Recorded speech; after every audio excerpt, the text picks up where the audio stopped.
écrivaine espagnole qui, comme tant d'autres, a dû cacher sa condition féminine et a signé son œuvre sous le pseudonyme de Fernán Caballero. Il joue un rôle clé dans la narration espagnole puisqu'il est considéré comme le moteur du renouveau du roman espagnol, qui, au XVIIIe et XIXe siècle, avait perdu l'éclat de son âge d'or. Écrivaine espagnole, bien que née en Suisse, elle a vécu et écrit toute son œuvre dans la ville sévillane de Dos Hermanas. Elle s'est mariée 3 fois et a apaisé la douleur causée par le suicide de son 3e mari en écrivant de grands romans et en collaborant avec des journalistes. D'une grande culture, il écrit en français, allemand et espagnol. Son grand succès survient en 1849 avec la publication de La Gaviota. La vertu la plus remarquable des romans de Fernán Caballero est la mobilité de ses personnages, qui n'avaient jamais été enregistrés auparavant dans le roman espagnol.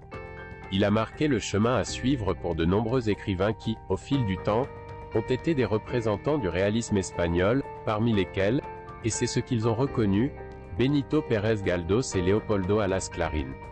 Il maîtrise l'art de créer des peintures traditionnelles et de concevoir une atmosphère narrative qui rend la lecture très agréable, grâce à des intrigues légères et volontairement naïves. Cecilia Ball de Faber est une auteure reconnue de manuels pédagogiques, ce qui n'est pas très courant chez les femmes créatrices si souvent oubliées et réduites au silence dans le canon littéraire. Ses idées étaient traditionnelles et certains la qualifiaient de réactionnaire, même si sa création littéraire, audacieuse et innovante, faisait d'elle une femme courageuse, moderne et unique. Elle fut une grande défenseur de l'éducation et de l'instruction des femmes pour se défendre contre la société masculine. La vie de Cecilia est un ensemble de contradictions, mais ce sont ces paradoxes qui font la richesse de ses créations littéraires. Ses personnages, des femmes aspirant à une vie tranquille, obéissantes à leur mari et sans ambition, contrastent avec le personnage féminin de la mouette. La Marie Salada ne se contente pas du rôle que la société lui donne et, en travaillant sur les dons vocaux qu'elle possède, elle recherche le triomphe et l'éclat social. Pour anecdote, l'écrivain américain Washington Irving, de passage à Cadix en 1828 pour se renseigner sur les coutumes et le folklore espagnol, l'a encouragé dans son côté créatif.